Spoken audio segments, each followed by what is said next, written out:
Un cours en miracle, chapitre 22. Le salut et la relation sainte. Introduction. Prends pitié de toi, qui fus esclave si longtemps.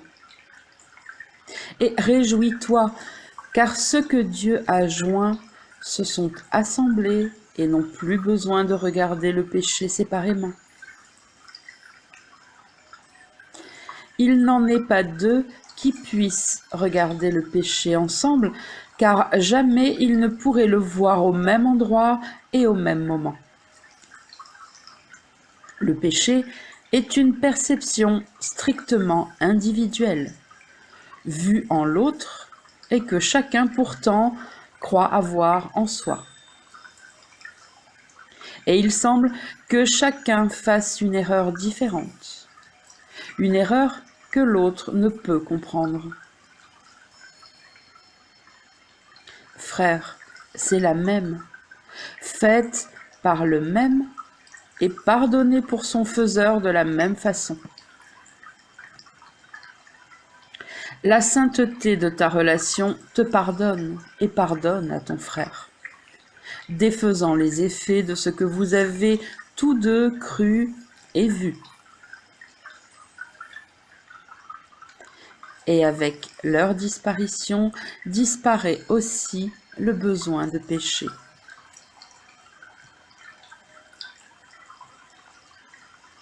Qui a besoin du péché? Seuls les solitaires et les esseulés qui voient leurs frères différents d'eux-mêmes. C'est cette différence, vue mais non réelle, qui fait que le besoin de péché, non réel mais vu, semble être justifié. Tout cela serait réel si le péché l'était.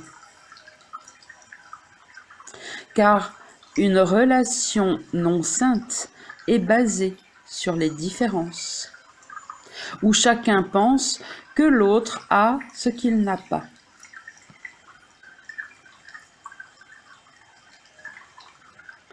Ils s'assemblent, chacun pour se compléter et dérober l'autre. Ils restent jusqu'à ce qu'ils pensent qu'il n'y a plus rien à voler, puis ils poursuivent leur chemin.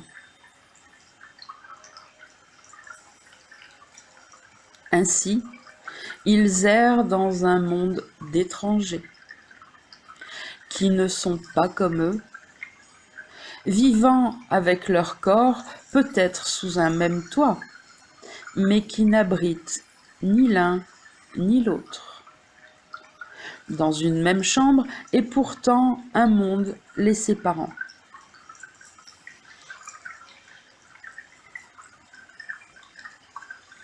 Une relation sainte part d'une prémisse différente.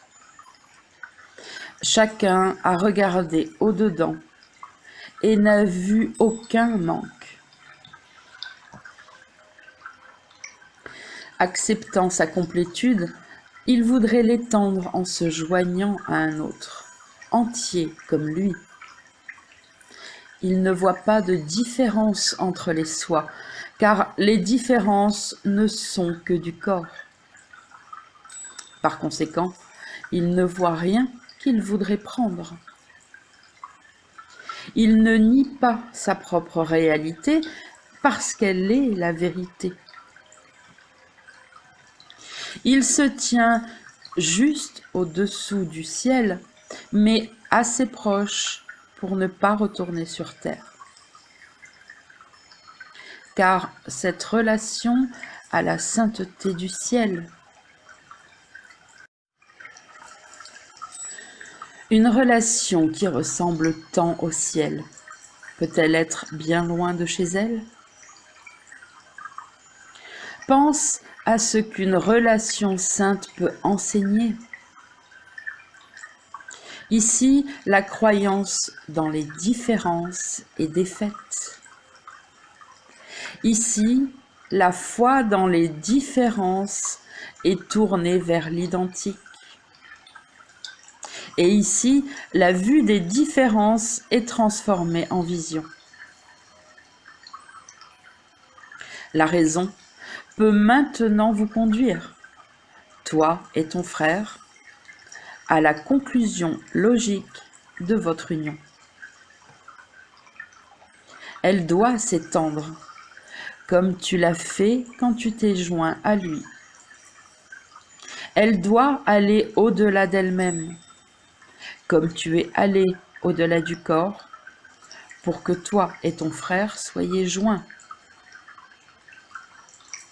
Et maintenant, l'identité que tu as vue s'étend et finalement enlève tout sens des différences, de sorte que l'identité sous-jacente à elles toutes devient apparente. Voilà le cercle d'or où tu reconnais le Fils de Dieu. Car ce qui est né dans une relation sainte ne peut jamais prendre fin.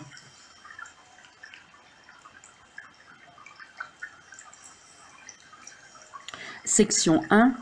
Le message de la relation sainte.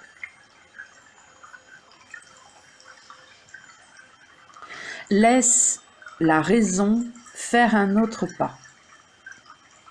Si tu attaques celui que Dieu voudrait guérir et que tu es celui qu'il aime, alors toi et ton Créateur avez une volonté différente.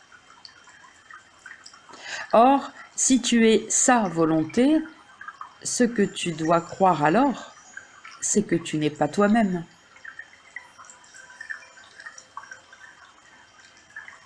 Tu peux certes croire cela, et tu le fais.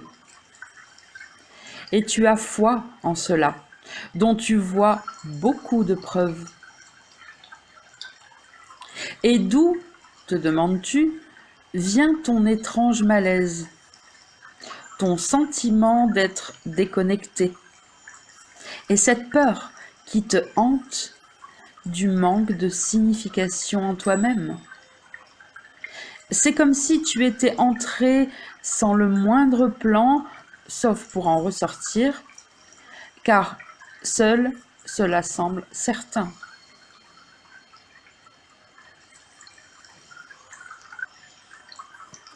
Or, nous avons entendu plus tôt une description très ressemblante, mais ce n'était pas de toi. Quand même, cette idée étrange décrite avec tant d'exactitude, tu penses que c'est toi. La raison te dirait que le monde que tu vois par des yeux qui ne sont pas les tiens ne peut pas avoir de sens pour toi. À qui une telle vue pourrait-elle renvoyer ces messages? Sûrement pas à toi, dont la vue est entièrement indépendante des yeux qui regardent le monde. Si ce n'est pas ta vision, alors que peut-elle te montrer? Le cerveau ne peut pas interpréter ce que ta vision voit. Cela, tu le comprendrais. Le cerveau interprète pour le corps dont il fait partie.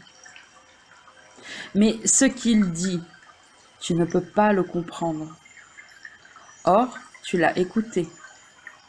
Et longtemps, tu t'es efforcé de comprendre ces messages. Tu ne t'es pas rendu compte qu'il est impossible de comprendre ce qui manque entièrement de t'atteindre.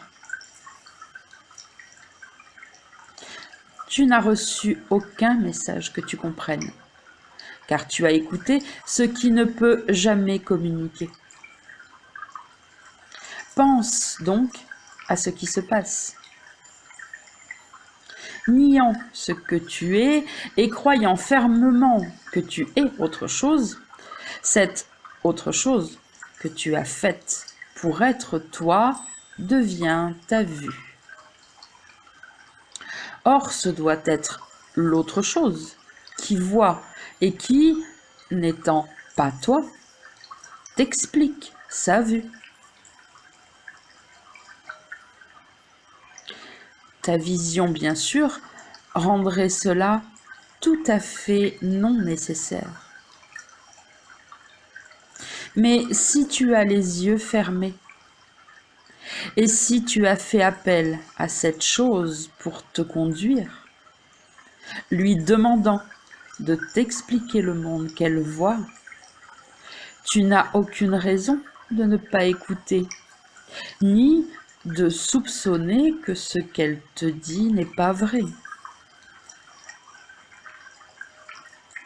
La raison te dirait que ce ne peut pas être vrai parce que tu ne le comprends pas. Dieu n'a pas de secret.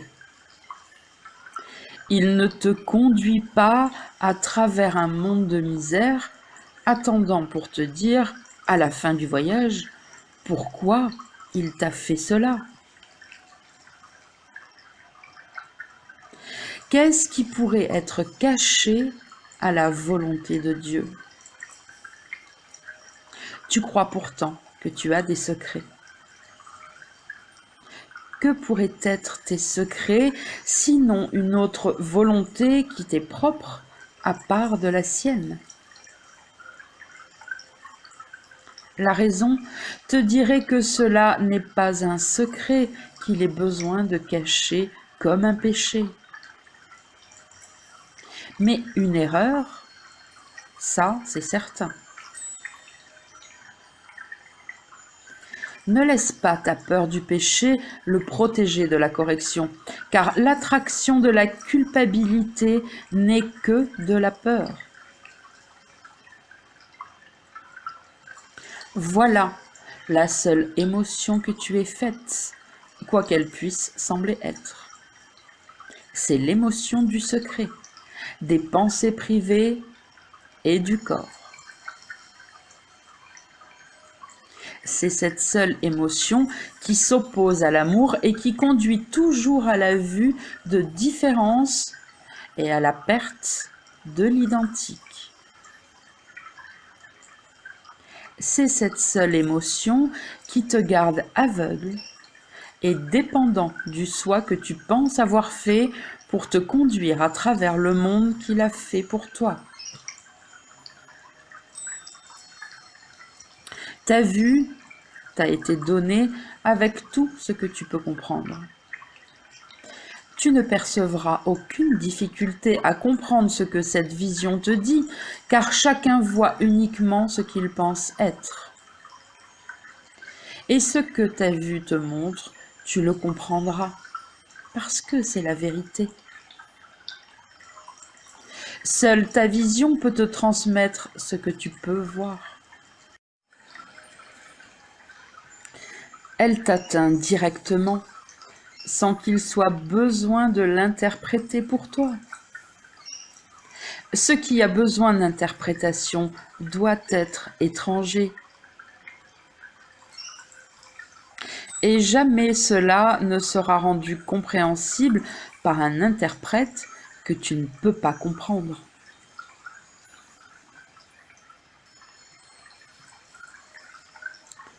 De tous les messages que tu as reçus sans les comprendre, seul ce cours est accessible à ta compréhension et peut être compris. C'est ton langage. Et si tu ne le comprends pas encore, c'est seulement parce que toute ta communication est comme celle d'un bébé. Les sons que fait un bébé et ceux qu'il entend ne sont pas fiables du tout, car pour lui, ils signifient différentes choses à différents moments.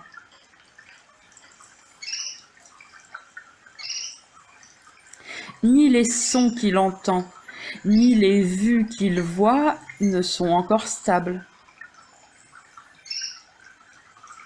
Mais ce qu'il entend sans le comprendre sera sa langue maternelle. dans laquelle il communiquera avec ceux qui l'entourent, comme eux avec lui. Et les figures étranges et mouvantes qu'il voit autour de lui deviendront ses consolatrices. Et il reconnaîtra sa demeure et les verra là, avec lui.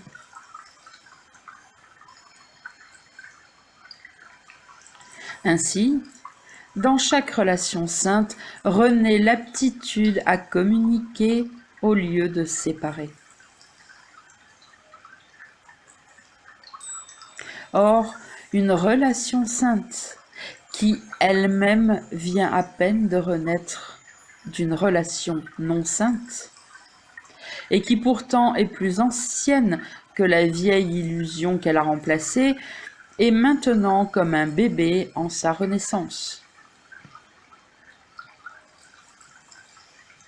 C'est pourtant en cet enfant que la vision t'est rendue, et il parlera une langue que tu peux comprendre.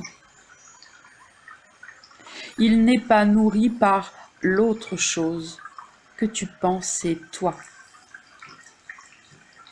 Ce n'est pas là qu'il a été donné, et il n'a été reçu par rien d'autre que toi. Car deux frères ne peuvent s'unir que par le Christ, dont la vision les voit ne faisant qu'un.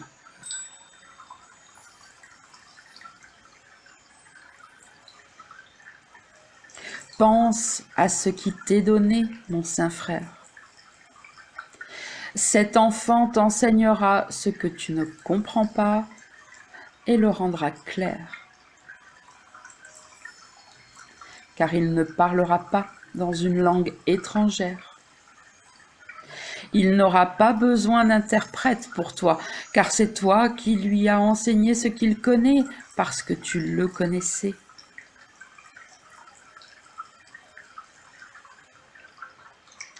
Il ne pouvait venir à personne d'autre que toi, jamais à autre chose. Où le Christ est entré, nul n'est seul, car il ne pourrait jamais trouver une demeure dans les séparés. Or, il doit renaître dans son ancienne demeure, si neuve en apparence et pourtant aussi vieille que lui, un minuscule nouveau venu qui dépend de la sainteté de ta relation pour le laisser vivre.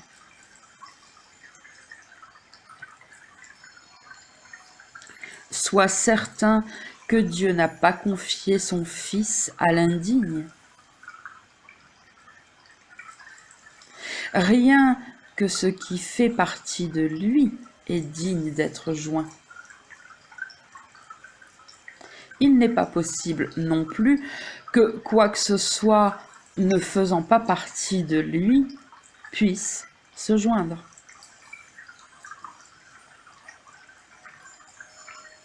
La communication doit avoir été rendue à ceux qui se joignent, car ils ne pourraient pas faire cela par décor.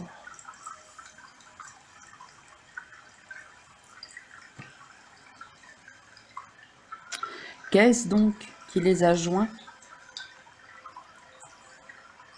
La raison te dira qu'ils ont dû se voir l'un l'autre par une vision qui n'est pas du corps, et communiquer dans une langue que le corps ne parle pas. Ce ne peut pas non plus être une vue ou un son effrayant qui les a doucement réunis. Plutôt, chacun a vu en l'autre le parfait abri où son soi pouvait renaître en sécurité et en paix. C'est ce que sa raison lui a dit et c'est ce qu'il a cru, parce que c'était la vérité.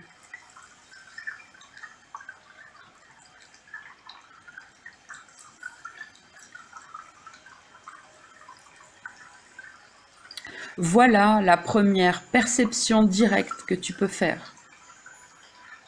Tu l'as fait par une prise de conscience plus vieille que la perception et qui pourtant renaît en un seul instant. Car qu'est-ce que le temps pour ce qui a toujours été? Pense à ce qu'a apporté cet instant, la reconnaissance que l'autre chose que tu pensais toi est une illusion. Et la vérité est venue instantanément pour te montrer où doit être ton soi. C'est le déni des illusions qui fait appel à la vérité, car nier les illusions, c'est reconnaître que la peur est insignifiante. Dans la sainte demeure où la peur est impuissante, l'amour entre avec gratitude, reconnaissante de ce qu'il ne fait qu'un avec vous, qui vous êtes joints pour le laisser entrer.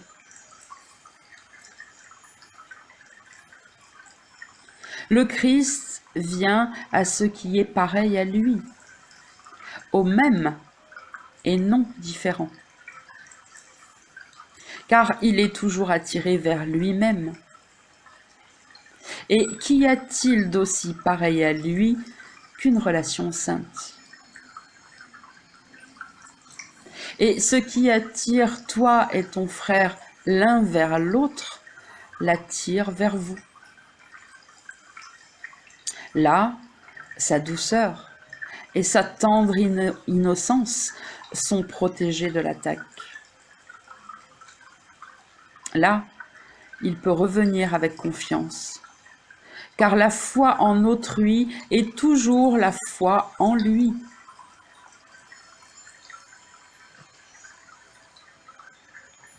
Tu as certes raison de considérer ton frère comme la demeure qu'il a choisie, car là, ta volonté s'accorde avec la sienne et avec celle de son père. Telle est la volonté de ton père pour toi, et la tienne avec la sienne.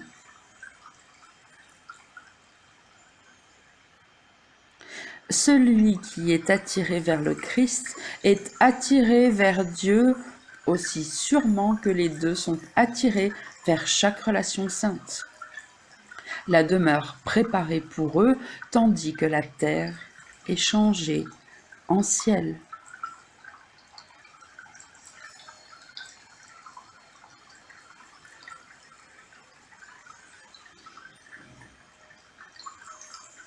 Section 2.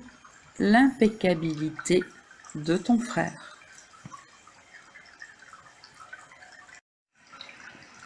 L'opposé des illusions n'est pas le désillusionnement, mais la vérité. Il n'y a que l'ego, pour qui la vérité est insignifiante, à qui elles apparaissent comme les seules alternatives et différentes l'une de l'autre. En vérité, elles sont les mêmes. Les deux apportent la même quantité de misère, bien que chacun semble être la façon de perdre la misère que l'autre apporte. Chaque illusion porte la douleur et la souffrance dans les sombres replis des lourds vêtements sous lesquels elle cache son néant. Or, de ces lourds et sombres vêtements, ceux qui recherchent les illusions vont se couvrant, se cachant de la joie et de la vérité. La vérité est l'opposé de l'illusion parce qu'elle offre la joie. Quoi d'autre que la joie pourrait être l'opposé de la misère? Quitter une sorte de misère pour en chercher une autre n'est guère une évasion. Changer d'illusion, c'est ne rien changer. La quête de joie dans la misère est insensée. Car comment la joie pourrait-elle se trouver dans la misère? La seule chose possible dans le sombre monde de la misère, c'est d'en sélectionner quelques aspects considérés comme différents et de définir cette différence comme la joie. Or, percevoir une différence où il n'y en a pas, il est sûr que cela ne fera pas de différence.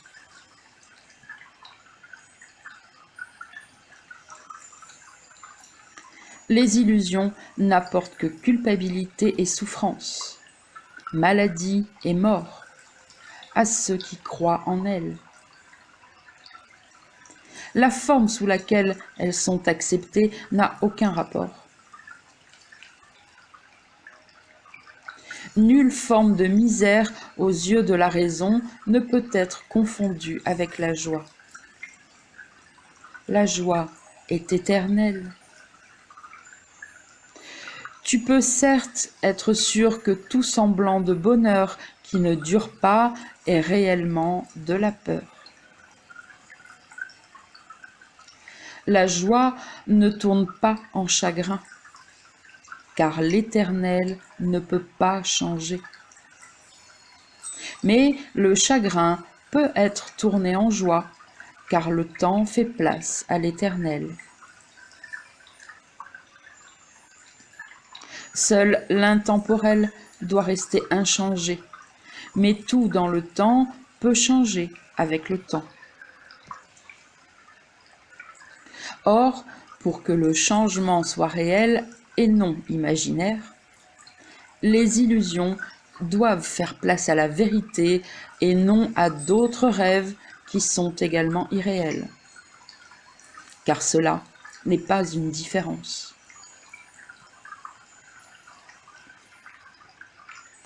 La raison te dira que la seule façon d'échapper de la misère, c'est de la reconnaître et de prendre l'autre voie. La vérité est la même et la misère est la même, mais elles sont différentes l'une de l'autre à tous les égards, en toutes circonstances et sans exception. Croire qu'il puisse y avoir une seule exception, c'est confondre ce qui est le même avec ce qui est différent. Une seule illusion chérie et défendue contre la vérité rend toute la vérité insignifiante et toutes les illusions réelles. Tel est le pouvoir de la croyance. Elle ne peut pas faire de compromis. Et la foi en l'innocence devient la foi dans le péché si la croyance exclut une seule chose vivante et la tient à l'écart, à part de son pardon.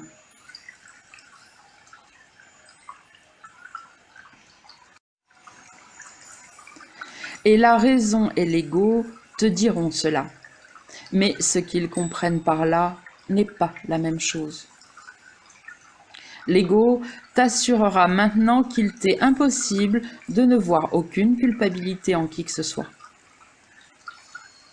Et si cette façon de voir est le seul moyen d'atteindre l'évasion hors de la culpabilité, alors la croyance dans le péché doit être éternelle.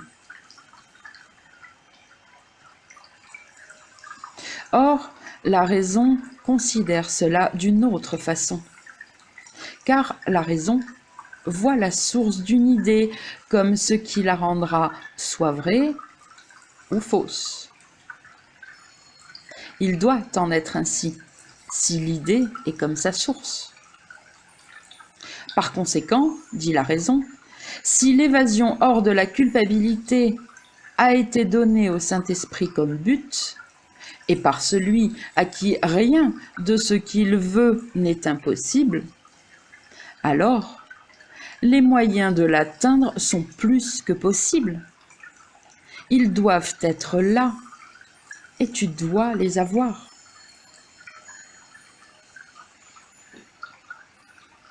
Voici une phase cruciale de ce cours. Car ici, la séparation entre toi et l'ego doit être rendue complète. Car si tu as les moyens de laisser s'accomplir le but du Saint-Esprit, ils peuvent alors être utilisés.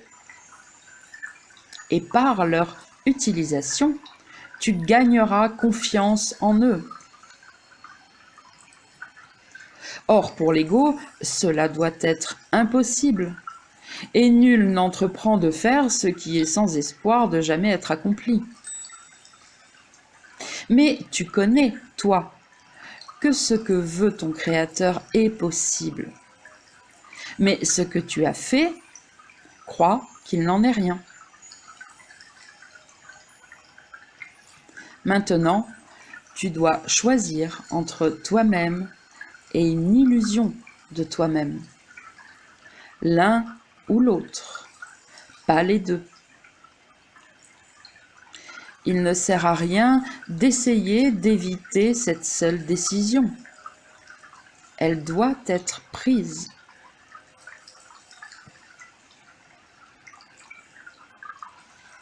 La foi et la croyance peuvent aller d'un côté ou de l'autre. Mais la raison te dit que la misère se trouve d'un seul côté et la joie de l'autre.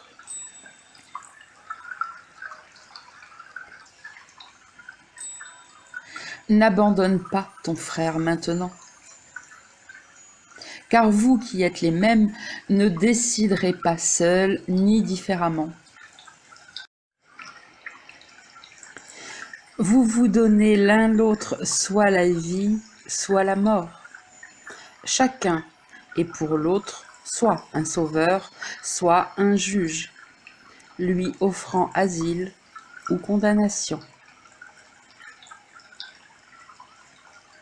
Ce cours sera cru entièrement ou pas du tout. Car il est entièrement vrai ou entièrement faux, et il ne peut être cru partiellement. Et tu échapperas de la misère entièrement ou pas du tout.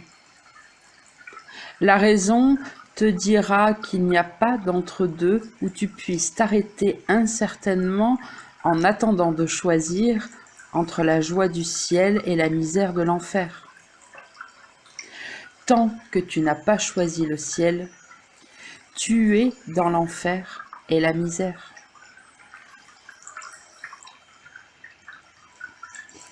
Il n'y a aucune partie du ciel que tu puisses prendre pour en tisser des illusions.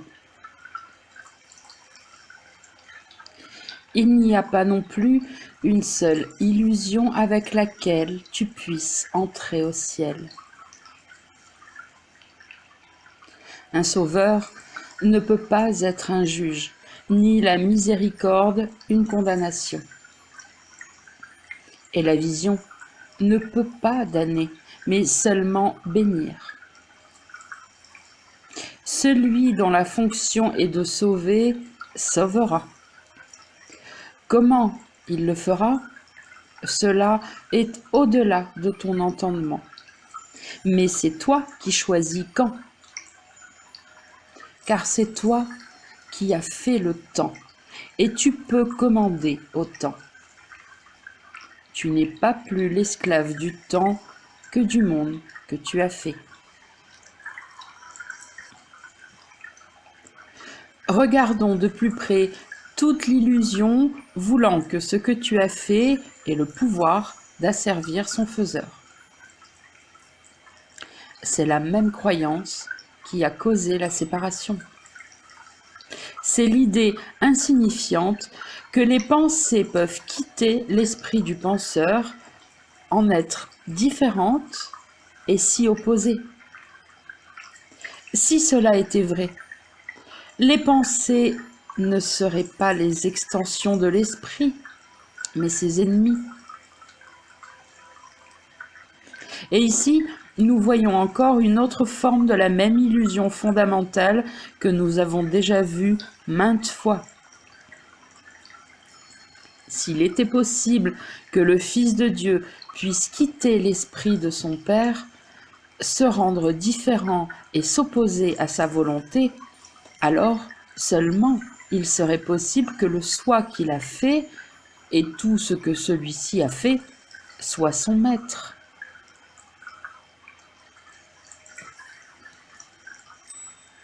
Contemple la grande projection, mais regarde-la avec la décision qu'elle doit être guérie et non avec peur. Rien de ce que tu as fait n'a le moindre pouvoir sur toi, à moins que tu ne veuilles encore être à part de ton Créateur et avec une volonté opposée à la sienne. Car si tu crois que son fils peut être son ennemi, alors seulement il peut sembler possible que ce que tu as fait soit le tien. Tu voudrais condamner sa joie à la misère et le rendre différent. Et toute la misère que tu as faite a été la tienne.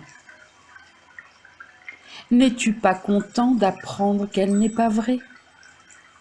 N'est-ce pas que la nouvelle est bienvenue d'entendre qu'aucune des illusions que tu as faites n'a remplacé la vérité? Seules tes pensées ont été impossibles. Le salut ne peut pas l'être.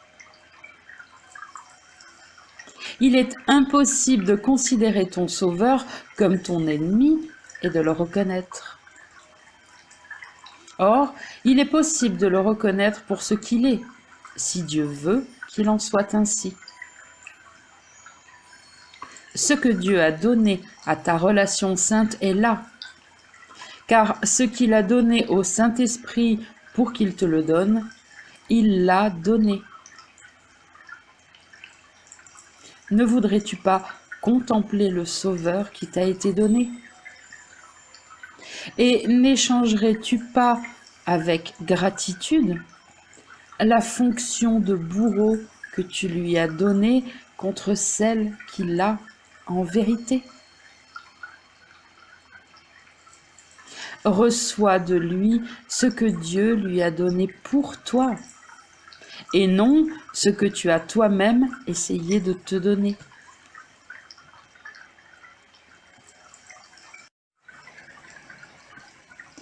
Au-delà du corps que tu as interposé entre toi et ton frère, et resplendissante dans la lumière dorée qui l'atteint du cercle éclatant et infini qui s'étend à jamais, et ta relation sainte, la bien-aimée de Dieu lui-même. Qu'elle est calme, dans le temps et pourtant au-delà, immortelle et pourtant sur terre. Qu'il est grand le pouvoir qui réside en elle. Le temps attend sa volonté et la terre sera telle qu'elle la voudrait. Ici, il n'y a pas de volonté séparée, ni de désir que quoi que ce soit séparé. Sa volonté n'admet pas d'exception et ce qu'elle veut est vrai. Sur chaque illusion portée à son pardon, elle passe doucement et l'illusion disparaît. Car en son centre, le Christ est né à nouveau, pour illuminer sa demeure d'une vision qui passe sur le monde. Ne voudrais-tu pas que cette sainte demeure soit aussi la tienne? Il n'y a pas de misère ici, que la joie.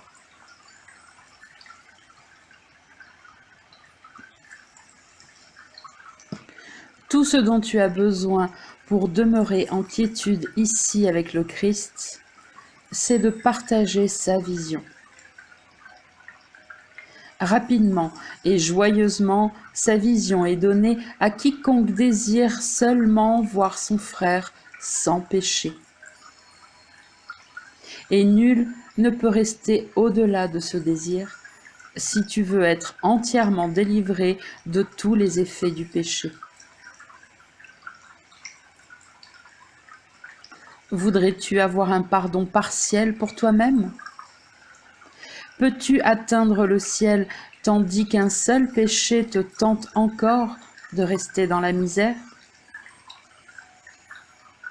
Le ciel est la demeure de la pureté parfaite, et Dieu l'a créé pour toi.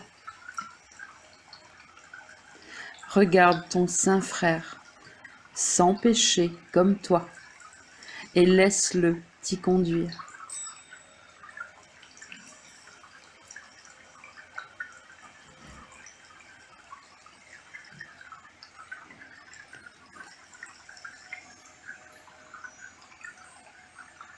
Section 3.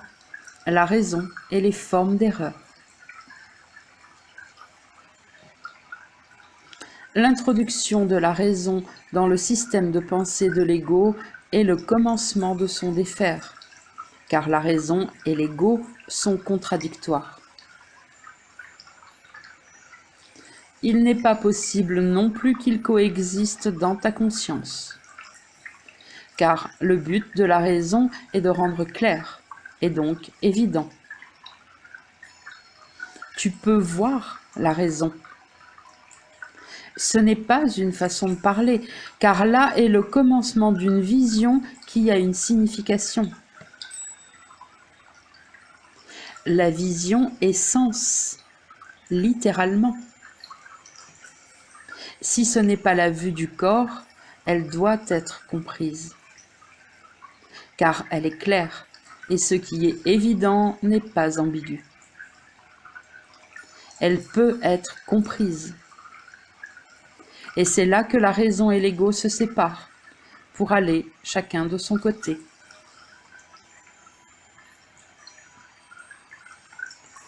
Toute la continuité de l'ego dépend de sa croyance que tu ne peux pas apprendre ce cours. Partage cette croyance et la raison sera incapable de voir tes erreurs et de faire de la place pour leur correction. Car la raison voit à travers l'erreur en te disant que ce que tu penses est réel ne l'est pas. La raison peut voir la différence entre le péché et les erreurs parce qu'elle veut la correction. Par conséquent, elle te dit que ce que tu penses est incorrigible peut être corrigé et que ce devait donc être une erreur. L'opposition de l'ego à la correction mène à sa fixe croyance dans le péché et à sa négligence de l'erreur. Il ne voit rien qui puisse être corrigé. Ainsi, l'ego condamne et la raison sauve.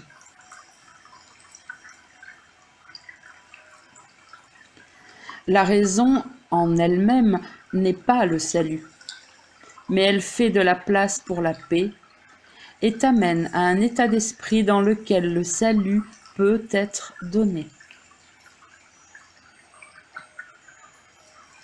Le péché est un bloc, installé comme une lourde grille, verrouillé et sans clé, barrant la route vers la paix.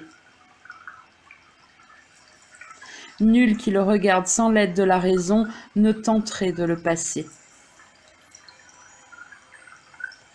Les yeux du corps le voient comme du granit, solide et si épais que ce serait folie d'essayer de le passer.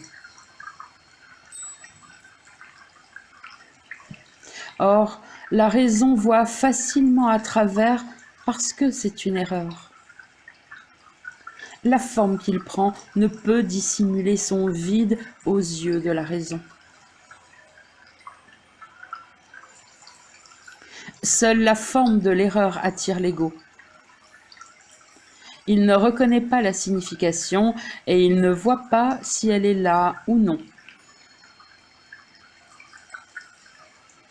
Tout ce que les yeux du corps peuvent voir est une faute, une erreur de perception, un fragment distordu du tout sans la signification que le tout donnerait. Et pourtant, les erreurs, peu importe leur forme, peuvent être corrigées. Le péché n'est qu'une erreur sous une forme particulière que l'ego vénère. Il voudrait préserver toutes les erreurs et en faire des péchés. Car là est sa propre stabilité, son ancre pesante dans le monde mouvant qu'il a fait. La pierre sur laquelle est bâtie son Église et où ses adorateurs sont liés à des corps, croyant que la liberté du corps est la leur.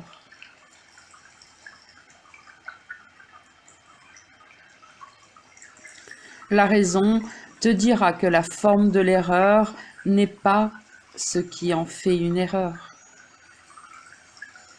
Si ce que la forme dissimule est une erreur, la forme ne peut en prévenir la correction. Les yeux du corps ne voient que la forme. Ils ne peuvent pas voir au-delà de ce qu'ils ont été faits pour voir. Ils ont été faits pour regarder l'erreur et ne pas voir plus loin. C'est certes une étrange perception que la leur, car ils ne peuvent voir que les illusions, incapables de regarder plus loin que le bloc de granit du péché, s'arrêtant à la forme extérieure de rien. Pour cette forme de vision distordue, l'extérieur de toute chose, le mur qui se dresse entre toi et la vérité, est entièrement vrai. Or, comment une vue qui s'arrête au néant, comme si c'était un mur solide, peut-elle voir véritablement?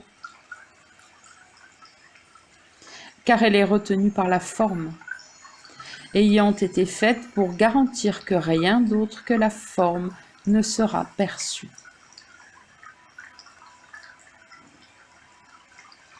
Ses yeux, faits pour ne pas voir, ne verront jamais.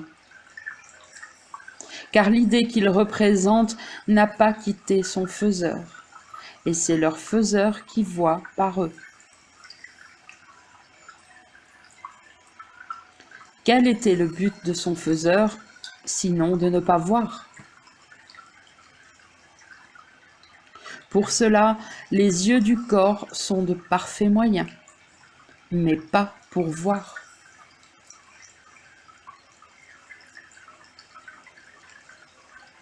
Vois comme les yeux du corps se posent sur l'extérieur des choses sans pouvoir aller au-delà.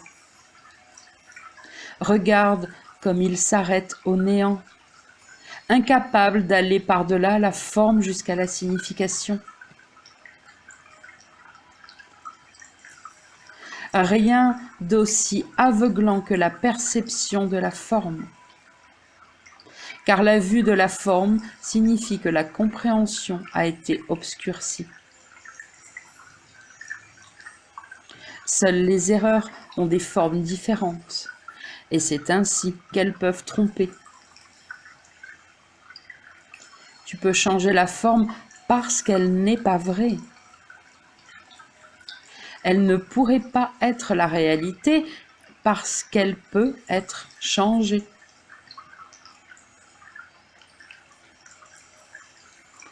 La raison te dira que si la forme n'est pas la réalité, elle doit être une illusion et elle ne peut être vue. Et si tu la vois, tu dois faire erreur, car tu vois ce qui ne peut pas être réel, comme si ça l'était.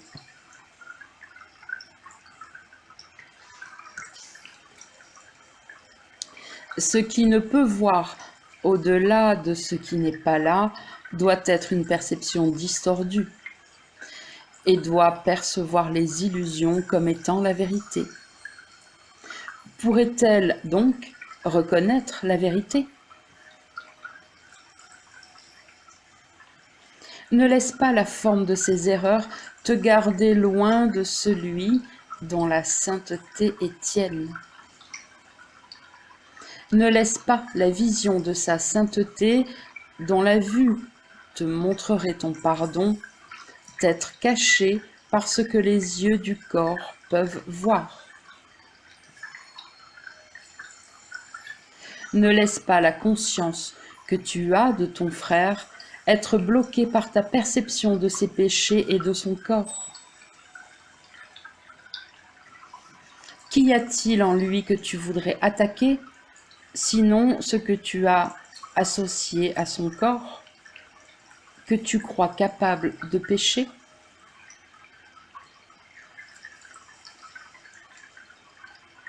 Au-delà de ses erreurs est sa sainteté et ton salut. Tu ne lui as pas donné sa sainteté, mais tu as tenté de voir tes péchés en lui pour te sauver toi-même. Et pourtant, sa sainteté est ton pardon. Peux-tu être sauvé en rendant pécheur celui dont la sainteté est ton salut?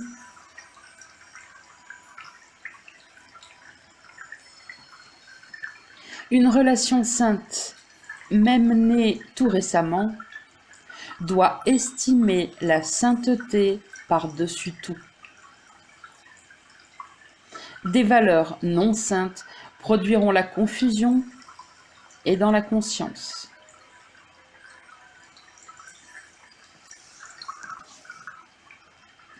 Dans une relation non sainte, chacun est estimé parce qu'il semble justifier le péché de l'autre. Chacun voit dans l'autre ce qui le pousse à pécher contre sa volonté. Ainsi, il impose à l'autre ses péchés et il est attiré vers lui pour perpétuer ses péchés. Et ainsi, il doit devenir impossible pour chacun de se voir soi-même comme causant le péché par son désir que le péché soit réel.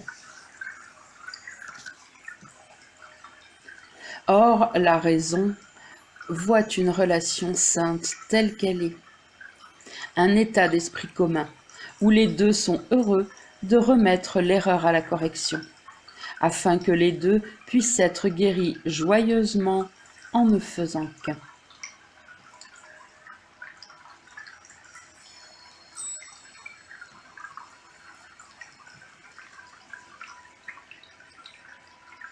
Section 4.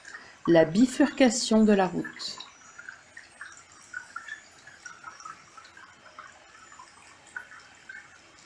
Quand tu arrives à l'endroit où la bifurcation de la route est tout à fait apparente, tu ne peux pas continuer. Tu dois prendre une voie, soit l'autre. Car maintenant, si tu vas droit devant, dans la voie que tu suivais avant d'atteindre la fourche, tu n'iras nulle part. Si tu t'es rendu si loin, c'est dans le seul but de décider de quel côté tu iras maintenant. La voie que tu as prise jusqu'ici n'a plus d'importance. Elle ne peut plus servir. Nul ne peut prendre la mauvaise décision qui se rend si loin, bien qu'il puisse retarder. Et de tout le voyage, il n'est pas une partie qui semble plus désespérée et plus futile que de se tenir là où la route bifurque, sans se décider sur la voie à prendre. Ce ne sont que les premiers pas sur la bonne voie qui semblent difficiles, car tu as choisi, même si tu penses peut-être encore pouvoir retourner en arrière et faire l'autre choix. Il n'en est rien. Un choix qui s'appuie sur la puissance du ciel, ne peut pas être défait. Ta voix est décidée. Il n'est rien qui ne te sera dit si tu reconnais cela. Ainsi, ton frère et toi, vous vous tenez là, en ce lieu saint, devant le voile du péché qui pend entre vous et la face du Christ. Qu'il soit levé, soulève-le avec ton frère, car ce n'est qu'un voile dressé entre vous. Soit toi ou ton frère seul le verra comme un bloc solide, sans se rendre compte de la minceur du rideau qui vous sépare maintenant. Or, il a presque disparu dans ta conscience et la paix t'a rejoint même ici, devant le voile. Pense à ce qui arrivera après. L'amour du Christ illuminera ton visage et de lui resplendira sur un monde enténébré qui a besoin de lumière. Et de ce saint lieu, il retournera avec toi, sans le quitter ni te quitter, toi. Tu deviendras son messager, le retournant à lui-même.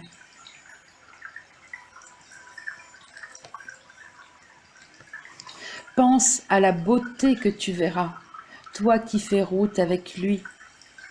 Et pense comme toi et ton frère seraient beaux l'un pour l'autre. Comme vous serez heureux d'être ensemble après un si long et solitaire voyage où chacun marchait seul.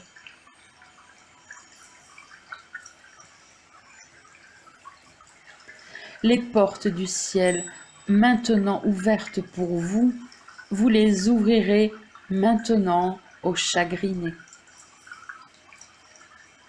Et nul ne regardera le Christ en toi qui ne se réjouira. Comme elle est belle, la vue qui s'offrait à toi derrière le voile et que tu apporteras pour éclairer les yeux fatigués de ceux qui sont aussi lasses maintenant que tu l'étais. Comme ils seront reconnaissants de te voir venir parmi eux, offrant le pardon du Christ pour dissiper leur foi dans le péché. Chaque erreur que vous faites, toi et ton frère, l'autre l'aura doucement corrigée. Car à ses yeux, ta beauté est son salut, qu'il voudrait protéger du nuisible. Et tu seras le puissant protecteur de ton frère contre tout ce qui semble se dresser entre vous deux. Ainsi, tu parcourras le monde avec moi dont le message n'a pas encore été donné à tous. Car tu es ici pour qu'il soit reçu. L'offre de Dieu est toujours bonne, mais elle attend d'être acceptée. De toi qui l'as acceptée, elle est reçue. Entre tes mains jointes à celles de ton frère, elle est remise en sûreté, car toi qui la partages en es devenu le gardien et le protecteur volontaire.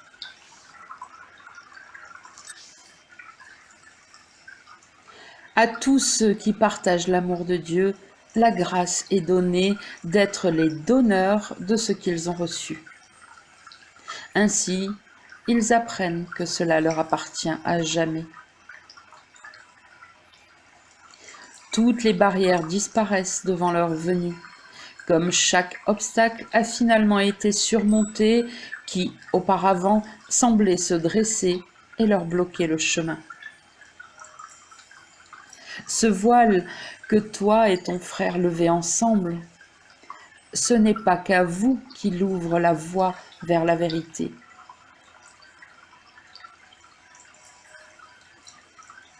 Ceux qui voudraient laisser les illusions être levées de leur esprit sont les sauveurs de ce monde, qui parcourent le monde avec leur Rédempteur et portent son message d'espoir, de liberté et de délivrance de la souffrance à quiconque a besoin d'un miracle pour être sauvé. Comme il est facile d'offrir ce miracle à chacun, nul ne pourrait trouver cela difficile qui l'a reçu pour lui-même. Car, en le recevant, il a appris qu'il n'était pas donné à lui seul. Telle est la fonction d'une relation sainte. Recevoir ensemble et donner comme vous avez reçu. Devant le voile, cela semble encore difficile, mais tends ta main jointe à celle de ton frère et touche ce bloc qui semble si lourd, et tu apprendras avec quelle facilité tes doigts glissent au travers de ce néant. Ce n'est pas un mur solide. Seule une illusion se dresse entre toi et ton frère, et le saint soi que vous partagez ensemble.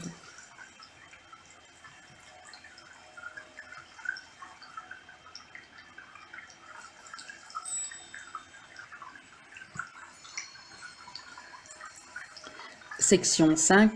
Faiblesse et défensive.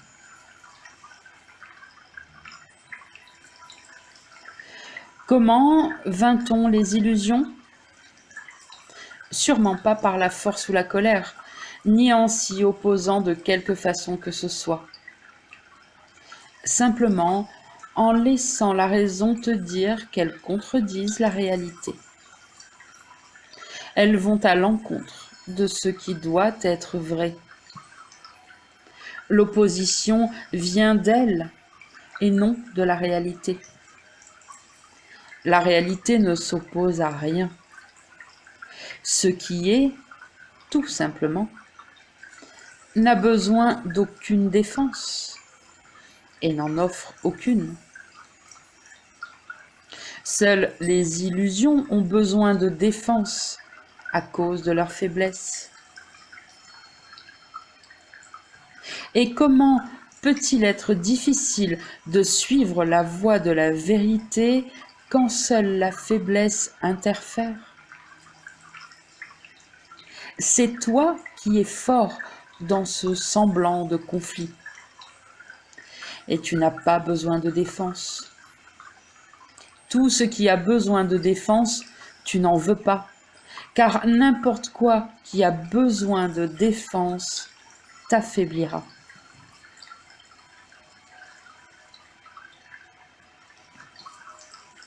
Considère pourquoi l'ego veut des défenses. Toujours pour justifier ce qui va à l'encontre de la vérité, défie la raison et n'a aucun sens. Cela peut-il être justifié? Cela peut-il être autre chose qu'une invitation à l'insanité pour te sauver de la vérité? Et de quoi voudrais-tu être sauvé, sinon de ce dont tu as peur?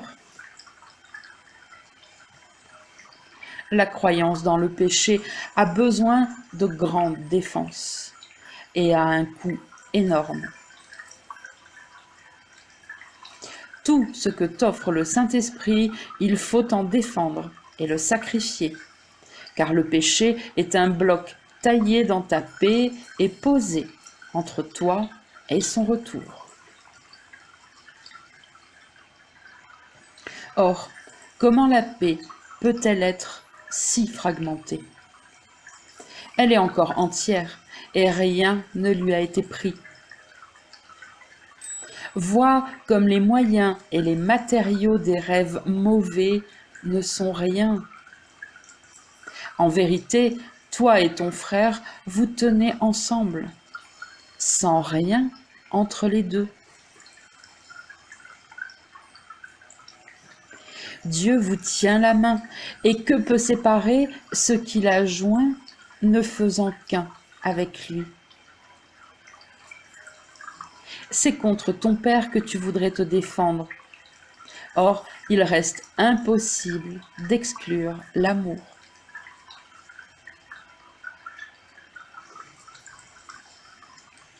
Dieu repose avec toi dans la quiétude, non défendu et entièrement non défendant, car dans ce seul état de quiétude sont la force et le pouvoir.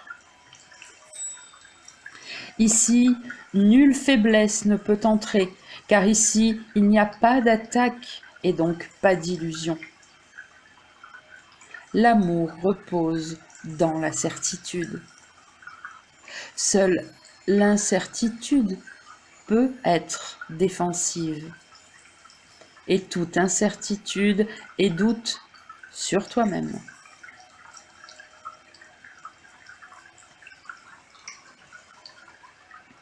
Comme la peur est faible, comme elle est petite et insignifiante, comme elle est insignifiante devant la force quiète de ceux que l'amour a joints. Voilà ton ennemi, une souris effrayée qui voudrait attaquer l'univers. Mais quelles sont ses chances de succès? Peut-il être difficile de faire fi de ces faibles couinements qui disent son omnipotence et voudraient noyer l'hymne à la louange de son Créateur que tous les cœurs dans l'univers chantent à jamais d'une seule voix? Lequel est le plus fort? Cette minuscule souris ou tout ce que Dieu a créé? Ce n'est pas par cette souris que vous êtes joints, toi et ton frère, mais par la volonté de Dieu. Et une souris peut-elle trahir ce que Dieu a joint?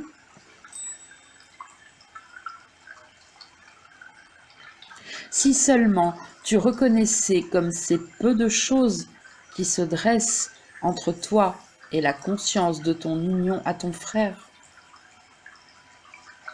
Ne te laisse pas tromper par l'illusion qu'il donne de taille et d'épaisseur, de poids, de solidité et de fermeté de fondement. Oui, aux yeux du corps, cela ressemble à un énorme corps solide, aussi inamovible qu'une montagne.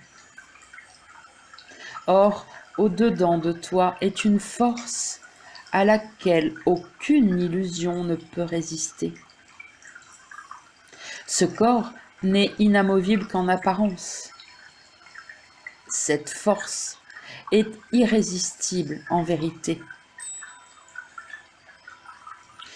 Que doit-il donc arriver lorsqu'ils se rencontrent? Est-ce que l'illusion d'inamovibilité peut longtemps être défendue contre ce qui a tranquillement passé au travers et au-delà? N'oublie pas, quand tu sens le besoin surgir d'être sur la défensive à n'importe quel sujet, tu t'es identifié toi-même à une illusion. Et tu sens par conséquent que tu es faible parce que tu es seul. Tel est le coût de toutes les illusions. Il n'en est pas une qui ne repose sur la croyance que tu es séparé. Pas une qui ne semble se dresser, pesante, solide et inamovible entre toi et ton frère. Et pas une sur laquelle la vérité ne puisse passer légèrement et si facilement que tu dois être convaincu, malgré ce que tu pensais qu'elle était, qu'elle n'est rien. Si tu pardonnes à ton frère, c'est ce qui doit t'arriver. Car c'est ton indésir de passer sur ce qui semble se dresser entre toi et ton frère qui le fait paraître impénétrable et défend l'illusion de son inamovibilité.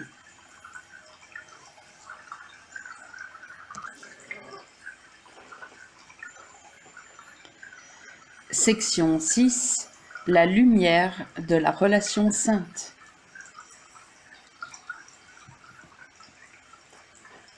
Veux-tu la liberté du corps ou de l'esprit?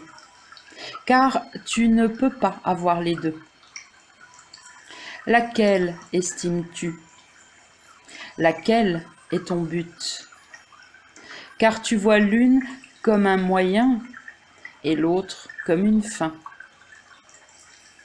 Et l'une doit servir à l'autre et lui donner prédominance, augmentant son importance en diminuant la sienne propre. Les moyens servent la fin, et lorsque la fin est atteinte, la valeur des moyens décroît jusqu'à ce qu'ils soient entièrement éclipsés lorsqu'ils sont reconnus comme n'ayant plus de fonction. Il n'en est pas un qui n'ait soif de liberté et n'essaie de la trouver. Or, il la cherchera là où il croit qu'elle est et qu'elle peut être trouvée. Il la croira possible de l'esprit ou du corps, et de l'autre, il fera un moyen servant à atteindre son choix. Où la liberté du corps a été choisie, l'esprit est utilisé comme moyen dont la valeur réside dans son aptitude à trouver les manières d'atteindre la liberté du corps. Or, la liberté du corps est sans signification. Ainsi, l'esprit est-il voué au service des illusions. C'est une situation si contradictoire et si impossible que quiconque choisit cela n'a aucune idée de ce qui a de la valeur. Or, dans cette confusion si profonde qu'elle ne peut être décrite, le Saint-Esprit attend avec une douce patience, aussi certain du résultat qu'il est sûr de l'amour de son Créateur. Il connaît que celui qui a pris cette folle décision est aussi cher à son Créateur que l'amour l'est à lui-même. Ne sois pas du tout troublé de penser comment il peut changer si facilement les rôles de moyens et de fins dans ce que Dieu aime et voudrait libre à jamais. Mais sois plutôt reconnaissant de pouvoir être un moyen servant à sa fin. C'est le seul service qui conduise à la liberté. Pour servir à cette fin, le corps doit être perçu comme étant sans péché parce que le but est l'impeccabilité. L'absence de contradiction rend la douce transition de moyen à fin aussi facile que le passage de la haine à la gratitude aux yeux qui pardonnent. Tu seras sanctifié par ton frère, n'utilisant ton corps que pour servir ceux qui sont sans péché. Et il te sera impossible de haïr ce qui sert à ceux que tu voudrais guérir. Cette relation sainte, qui est belle en son innocence, puissante en sa force, et flamboie d'une lumière bien plus brillante que le soleil qui éclaire le ciel que tu vois, est choisie de ton Père comme moyen pour son propre plan. Sois reconnaissant qu'elles ne servent pas du tout au tien. Rien ne lui est confié qui puisse être mal utilisé, et rien ne lui est donné qui ne sera utilisé. Cette relation sainte a le pouvoir de guérir toute douleur, quelle qu'en soit la forme. Ni toi, ni ton frère ne pouvaient servir seuls. La guérison réside uniquement dans votre volonté conjointe, car là est ta guérison, et là tu accepteras l'expiation. Et dans ta guérison, la filialité est guérie parce que ta volonté et celle de ton frère sont jointes. Devant une relation sainte, il n'y a pas de péché. La forme de l'erreur n'est plus vue, et la raison, jointe à l'amour, regarde tranquillement toute confusion en remarquant simplement « c'était une erreur ». Et alors, la même expiation que tu as acceptée dans ta relation corrige l'erreur et dépose à sa place une partie du ciel. Comme tu es béni, toi qui as laissé ce don être donné. Chaque partie du ciel que tu apportes t'est donnée. Et chaque place vide dans le ciel que tu remplis à nouveau de l'éternelle lumière que tu apportes, lui maintenant sur toi. Les moyens de l'impeccabilité ne peuvent pas connaître la peur parce qu'ils ne portent que l'amour avec eux. Enfant de la paix, la lumière est venue à toi. Tu ne reconnais pas la lumière que tu apportes, et pourtant tu te souviendras. Qui peut se nier à lui-même la vision qu'il apporte aux autres? Et qui pourrait manquer de reconnaître un don qu'il a laissé être déposé au ciel par lui-même? Le doux service que tu rends au Saint-Esprit, c'est à toi-même que tu le rends. Toi qui es maintenant son moyen, tu dois aimer tout ce qu'il aime. Et ce que tu apportes, c'est ton souvenir de tout ce qui est éternel. Nulle trace de quoi que ce soit dans le temps ne peut rester longtemps dans un esprit qui sert l'intemporel. Et nulle illusion ne peut troubler la paix d'une relation qui est devenue le moyen de la paix.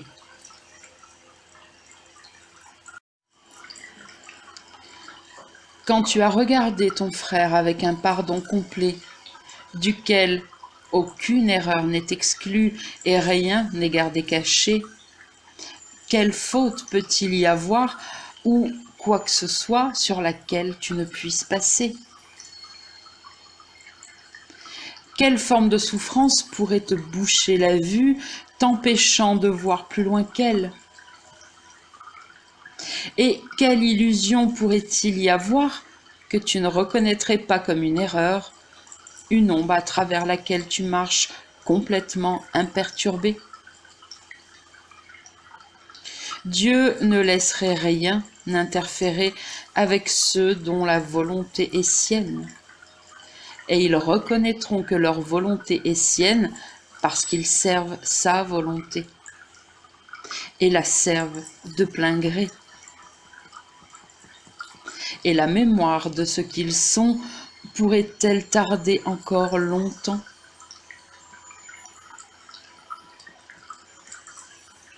Tu verras ta valeur par les yeux de ton frère. Et chacun est délivré quand il voit son sauveur à la place de l'agresseur qu'il pensait là. Par cette délivrance, le monde est délivré. Voilà ton rôle pour apporter la paix. Car tu as demandé quelle était ta fonction ici, et la réponse t'a été donnée. Ne cherche pas à la changer, ni à lui substituer un autre but. Celle-ci, et elle seule, t'a été donnée.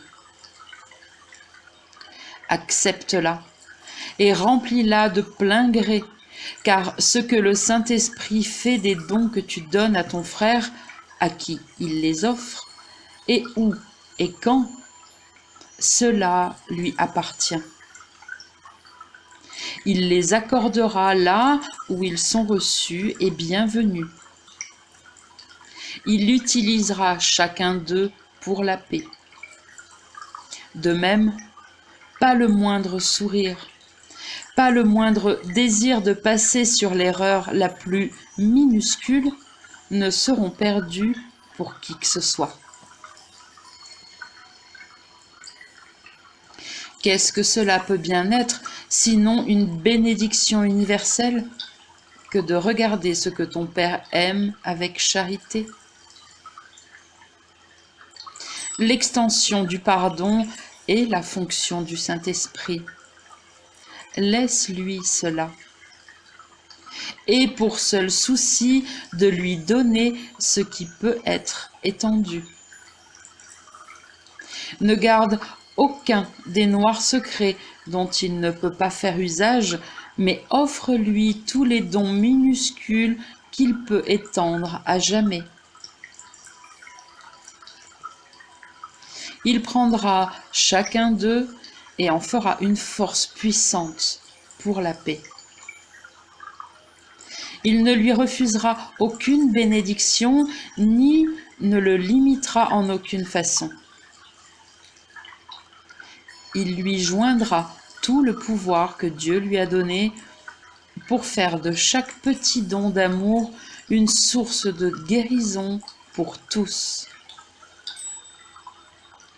Chaque petit don que tu fais à ton frère illumine le monde. Ne te soucie pas des ténèbres. Détourne ton regard et porte-le sur ton frère. Et laisse les ténèbres être dissipées par celui qui connaît la lumière et la dépose doucement dans chaque sourire tranquille, de foi et de confiance, avec lequel tu bénis ton frère.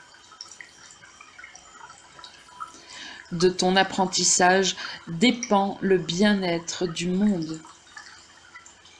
Et c'est seulement l'arrogance qui nierait le pouvoir de ta volonté. Penses-tu que la volonté de Dieu soit impuissante? Est-ce de l'humilité? Tu ne vois pas ce que cette croyance a fait. Tu te vois toi-même vulnérable, fragile et facilement détruit, à la merci d'innombrables agresseurs plus puissants que toi. Regardons sans détour la façon dont cette erreur s'est produite, car là est enfouie l'encre pesante qui semble garder en place la peur de Dieu, inamovible et solide comme le roc. Tant qu'elle restera, il semblera en être ainsi.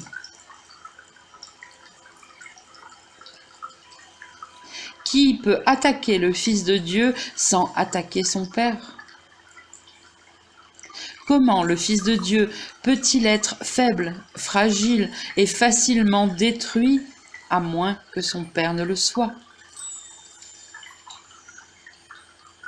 Tu ne vois pas que chaque péché et chaque condamnation que tu perçois et justifies est une attaque contre ton Père.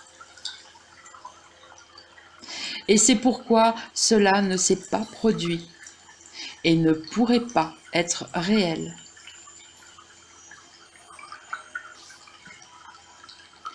Tu ne vois pas que tu tentes cela parce que tu penses que le Père et le Fils sont séparés. Et tu dois penser qu'ils sont séparés à cause de la peur. Car il semble plus sûr d'attaquer quelqu'un d'autre ou toi-même que d'attaquer le grand créateur de l'univers, dont tu connais le pouvoir. Si tu ne faisais qu'un avec Dieu, et si tu reconnaissais cette unité, tu connaîtrais que son pouvoir est tien. Mais de cela, tu ne te souviendras pas tant que tu croiras que l'attaque, quelle qu'elle soit, signifie quoi que ce soit. Elle est injustifiée sous quelque forme que ce soit, parce qu'elle n'a aucune signification.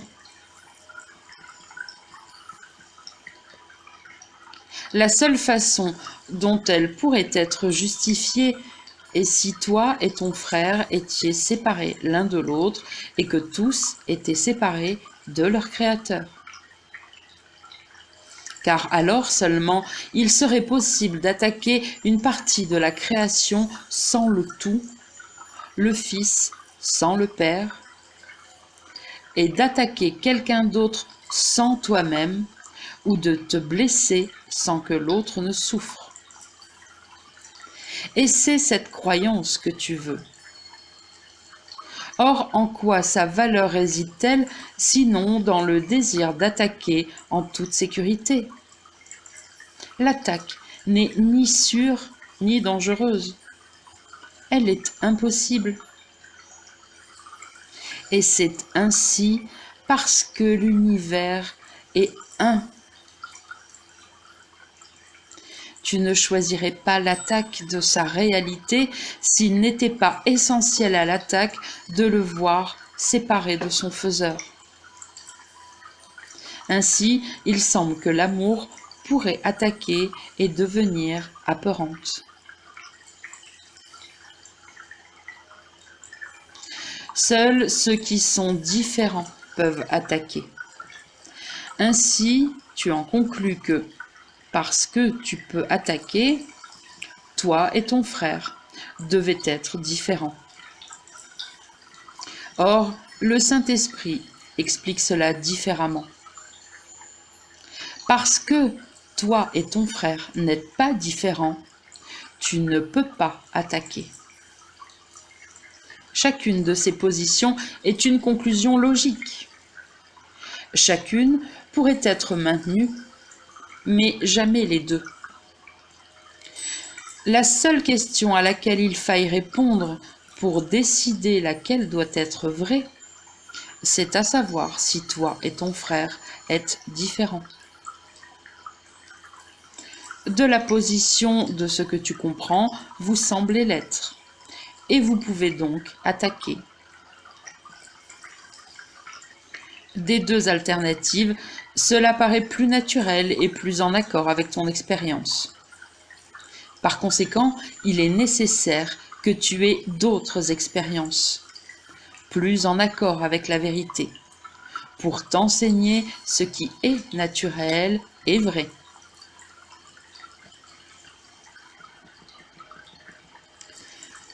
C'est la fonction de ta relation sainte, car ce que l'un pense, l'autre en fera l'expérience avec lui.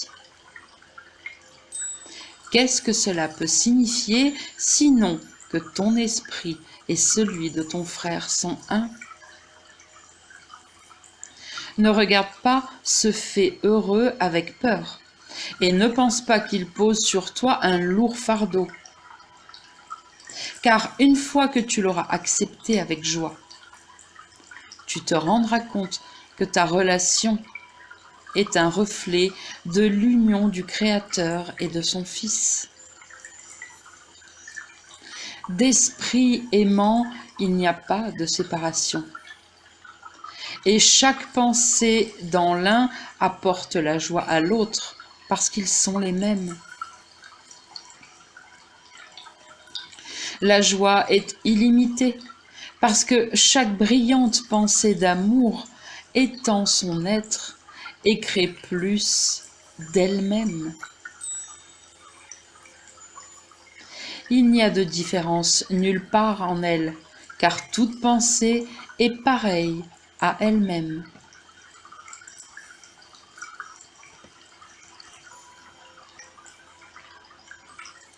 La lumière qui se joint à toi et ton frère, lui, dans tout l'univers. Et parce qu'elle vous joint, toi et lui, de même, elle vous rend un avec votre Créateur. Et en lui, toute création est jointe. Regretterais-tu de ne pas pouvoir avoir peur seul, quand ta relation peut aussi enseigner que le pouvoir de l'amour est là, qui rend toute peur impossible? Ne tente pas de garder un peu de l'ego avec ce don, car il t'a été donné pour être utilisé et non obscurci. Ceux qui t'enseignent que tu ne peux pas te séparer nient l'ego. Laisse la vérité décider si toi et ton frère êtes différents ou les mêmes, et t'enseigner lequel est vrai.